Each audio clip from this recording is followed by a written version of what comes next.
Well, as we near the end of the day of reckoning, which I guess would be the first day of Sonic Temple Art and Music Fest, we are approaching the finale for the night with Disturbed. Holy crap.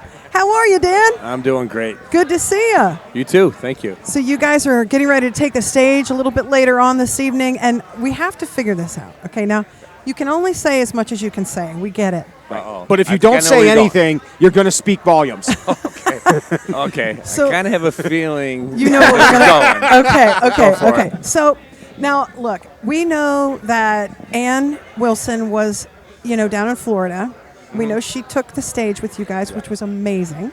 Because, Mariah from Plush and Lizzie Hale and everybody's done such a great job with that.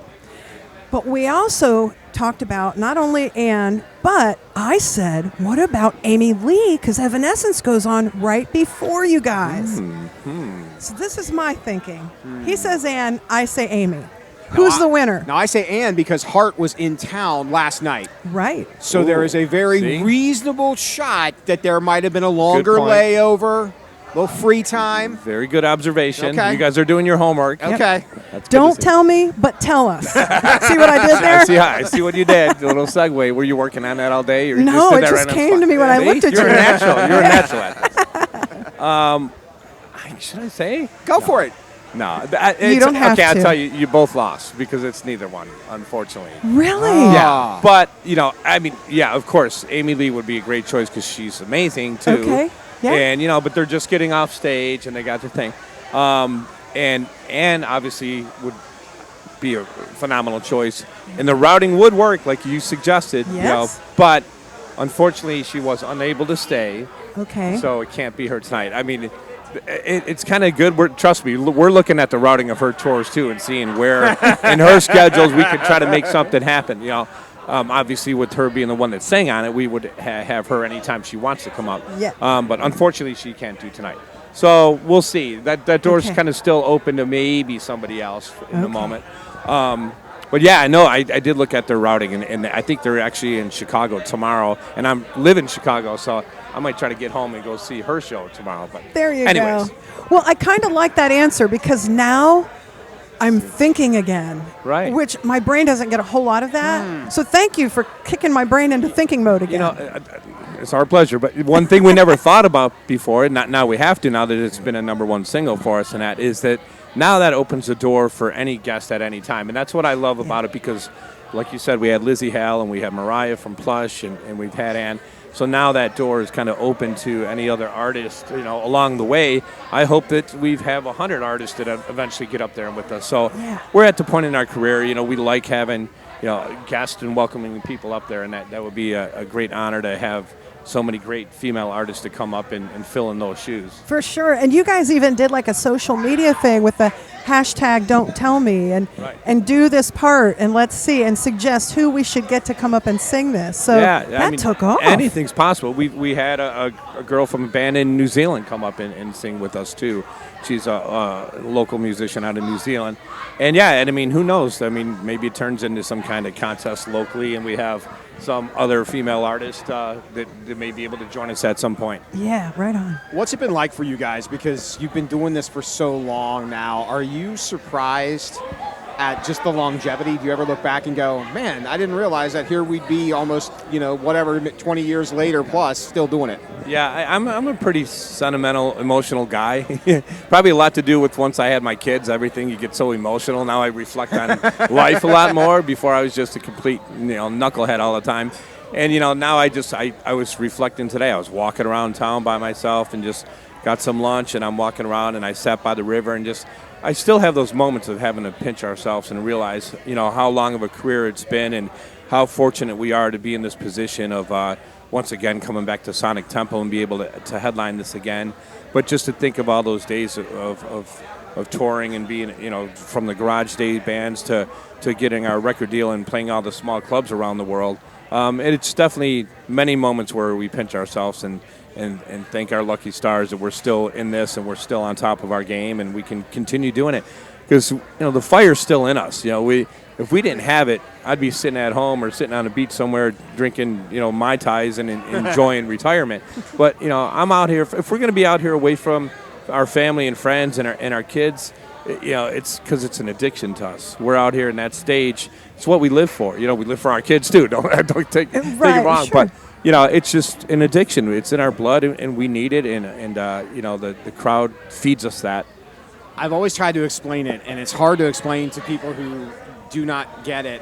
But even it comes from like just DJing large events and DJing when you're on that stage.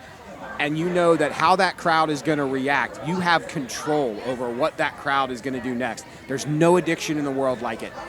Unbelievable. And that always brings me back to one day back in the 90s, and me and Mike, our drummer, were out seeing Pantera. And we just heard that first opening chord, Dimebag, just ripping through the PA. And I'm like, oh my God, we got to get on the other side of this, right? From the crowd. We're big fanboys. We still go to concerts. I go to concerts all the time back home. I'm in the crowd watching, but just that hearing that guitar rip through the PA and just knowing it and just wishing and wanting to be on that side and to have that, it's just such an amazing, overwhelming feeling. I'm kind of curious. I remember when you guys first started touring in the smaller clubs you were talking about. I remember seeing you guys on stage, and this big box came out that had like all that smoke in it. And it opened, and David Draymond came out with his trench coat, and it was like, da-da. And I go, holy shit balls. Yeah. What am I looking at? That is so cool. Are we bringing the box back anytime soon? I don't know. I mean, we talk about certain things. I mean, next year is the 25th anniversary of the sickness. Wow. So I'm not putting anything out there. There's no confirmation on anything just yet. But I'm just stating the fact. We were supposed to do a 20th anniversary when COVID hit. Right. Yeah. But we don't have anything in stone yet. It's just a thought. And yeah, back in those early days, we did more of the theatrics and the big dramatic entrances and stuff like that. But it caught attention. A lot of it was to get attention and try to do something that was going to be a little shocking. I mean, we don't do it to the extent of Marilyn Manson or Alice Cooper, but it was enough to try to draw attention, and especially when we were a brand new band, just trying to make our mark and make everybody pay attention. Well, the show backed it up, so you got the attention and then you kept it, and then everybody rode along. Now you just use a whole bunch of fire and set off fire alarms and shit in your shows. It's like Beavis and Butthead approved, right? Everything's just cooler with fire. Yeah, it is. You mentioned COVID, and I remember you guys at Louder Than Life were one of the first bands I saw after COVID had people were starting to, large crowds were gathering and everybody was doing their thing again. But I remember Sound of Silence, which a lot of people will think is arguably one of the best covers ever done. That became such an anthem during COVID because I remember people would post like pictures of empty cities and empty like concert halls, and that was the music that they used for it. Yeah, it's so incredible on all these different tributes and just different avenues that people have used that song for. I mean, we released it I think about 8 years ago when we remade it and released it, and I've seen it on Dancing with the Stars. I've seen it on the Olympics. We got an email from an astronaut from NASA who wanted to use it. Who was a fan, and they used it with video from outer space, and they wanted to use it for a montage. So it's been used everywhere. There's the remix version of it now that has helped launch the song to #1 on iTunes in the world, or at least it was a couple of weeks ago. Might have got bumped down now. But my point is, it just gets new life everywhere. Somebody always finds some spot to use it, and we never imagined it still to take on new life each time 8 years later. Obviously, it's a staple in our set, and we knew that was going to happen. But to kind of get new life each time, it's just unbelievable. When you think about when you first put together the first album 25 years ago, almost 25 years ago, and then your latest album, what are the most obvious differences for you guys as a band as far as writing, recording, COVID time aside, because a lot of that was remote done, back then. I say back then, it feels like it was forever ago. But what are the differences to you guys as a band now when it was then and now? Some of the differences were in the middle. I mean, as the band continued to grow, and then we all moved out of state and got married and had kids and all that. And then, you can take advantage of the technology of recording stuff on your own and sending files. And that works, and it did work. But then we realized coming back to being in the room and improvising those ideas and being like that garage band that we, I don't want to say they're better results, but to us it just feels like, because I don't regret the albums we did in the middle. I think we got the results we wanted to. yeah. But there's just something more magical when you're in that room, when you're old school doing it, of just picking up an instrument and playing and improvising those ideas. Because the difference is, when every song usually starts with the ideas from me musically, and in the past I could, email David a link and he could listen to it, and then I got to sit there and wait for some feedback and any idea, so, and it could be great feedback, but it's just, there's something more magical when it's organic, when we're sitting in the room together and when I'm playing the riff and we're just vibing out on the music and he starts scatting in the moment, because then you feed off the body language of each other. He could be very insecure at times, even when I'm delivering the music, I want to give him something that's inspiring. Yeah. So when he's giving me something back, he could be a little insecure, wanting to make sure that he's inspiring me. And we could read the language when we're in the room together. So if I'm vibing off of something he's doing over the music I'm playing, that excitement's there, and we see it on each other's faces. So I think we just realized that that's just going to be, that's the better approach for us. Totally made that scene in the Queen movie so much more clear to me, right. where they're stomping, and then the other parts where he's like, no, higher, like all that, watching them vibe off Right. each other. I totally visualize what you were just saying. That makes more sense to me now than it ever did. So who came up with? Well, yeah, that was the David thing. That was part of his scat thing. I mean, I remember being in band rehearsals. This was we formed in 1996, so it was somewhere towards the end of the 90s, and we were just warming up. We would show up to band rehearsal. Mike's warming up on drums. He just started playing his toms and started playing, that beat. And I'm like, hey, wait a second. I go, just keep looping that part. Just play it for a second. And I just came up with a simple riff over it and just started building off of that. Started playing the riff. And then when David kind of just came in, with anything we do when we're improvising, you don't have words yet, so you're just scatting a melody.